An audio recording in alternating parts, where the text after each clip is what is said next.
Welcome to 365 Days of Amazing Stories with Theo Mera. Here we are on day 199, and I'm continuing the story of Aladdin and the wondrous lamp. Aladdin had been carried to his palace by the spirit of the ring. And when he got there, he was so exhausted from everything that had gone on that he fell asleep right there against its wall. He awakened to birds singing, the sun shining, a gentle breeze blowing. Now it just so happened that that same morning, his wife, the princess, had awakened early for the first time since she had been transported to Africa. Each day, the African magician came to see her, and she so reviled him, so scorned him, that he could only spend a little bit of time with her.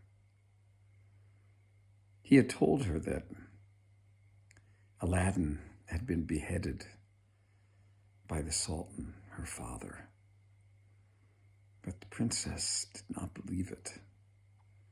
Each day he said the same thing, and each day he spoke harshly of Aladdin to the princess. But her love for Aladdin never waned.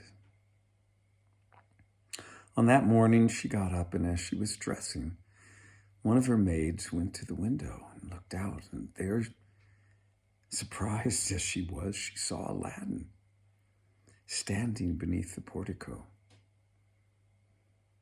She rushed back in and told the princess.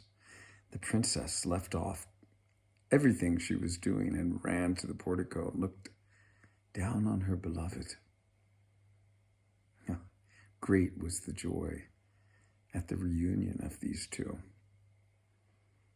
They hugged and embraced.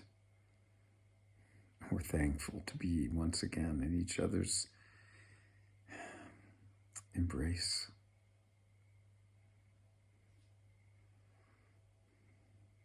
Aladdin asked how things had been going, and the princess told him all. He said, "This is what you must do. Dress yourself well today. And when the magician comes to see you, tell him that you have given up on me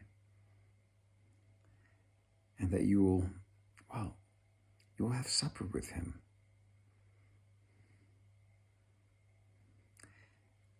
When you do, and he arrives, tell him that you are tired of the wines from Persia and wish to try a wine from Africa.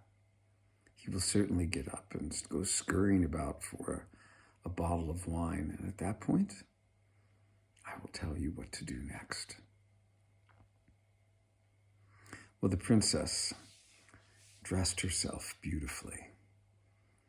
For the first time in all the days that she had been there in Africa. And she looked at herself in the mirror and saw that she was as beautiful as ever. When the African magician came, she told him that she realized that Aladdin was dead and all of her tears would not bring him back. And so she was resolved to make the best of things where she was and asked him to have supper with him tonight. Of course, he agreed and returned at the appointed hour. And the princess, she asked for some wine from Africa, telling him that she had grown tired of the wines from Persia. The African magician got up and scurried off to fetch a bottle of wine. And as he did, Aladdin came to the princess and whispered something in her ear and handed her a little pouch. She took the pouch and emptied what was in it into her wine glass.